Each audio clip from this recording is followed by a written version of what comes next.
You know, I'm sorry. It would be like a... It was a little bit of a late night last night. I think it's just starting to hit. So anyway, but I want to keep the energy level out there. So. Oh, it's all right. Good. Soothing voice is good. I feel very calm. Good.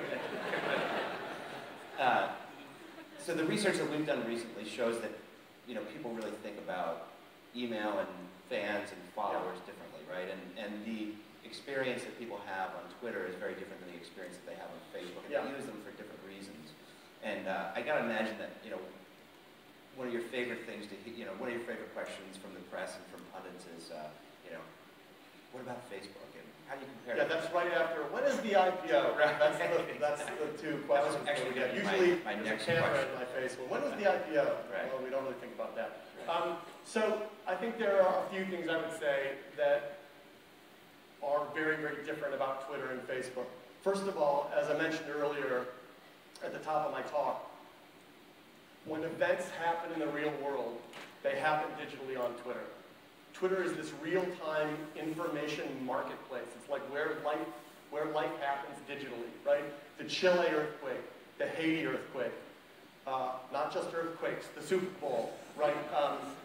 Fashion Week right now in New York, the Iran Revolution. But you know, I'm being serious when I say that about natural disasters, but also anything that's important to people right now, it happens on Twitter. And it happens on Twitter before it happens anywhere else.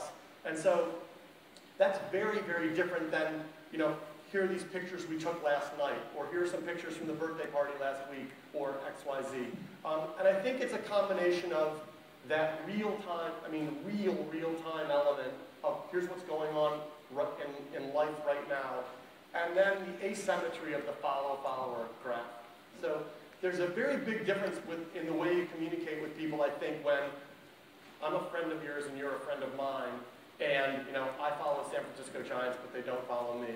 And so that allows folks like, you know, I think it's one of the reasons we're so important to celebrities, right? They can come into this environment where, first of all, they can communicate directly with their audience now, right? So Kanye tweeted the other week a lot about the fact that one of the reasons he loves Twitter is it's raw, and he can talk directly to his fans without having to go through the media and be, you know, quoted or quoted partially, or, you know, and so he's now saying basically like, all right, I'm going to lay it all out there, and you might hate me, you might still hate me after this, but at least it's going to be all my fault, not, you know, X% my fault. And I think that's very, very different than a social network where, hey, these are my friends and they're friends of mine and I'm friends of theirs.